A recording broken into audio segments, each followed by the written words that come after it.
Hi guys, welcome to our presentation, Lord of the Rings and New Zealand Tourism. I did my part over pages 267 through 270, and in this part of the article it talks about seeing the sites in New Zealand where Lord of the Rings was actually filmed.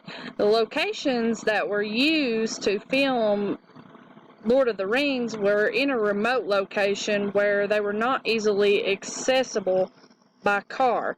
You would actually have to use a four-wheel drive or a boat to get there because of deep waterways.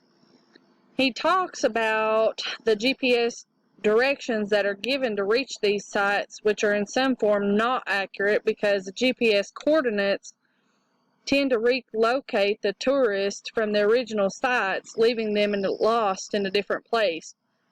The description that he gives of these tours seem as if they're lengthy and tiresome, which he describes as climbing hills and walking for miles.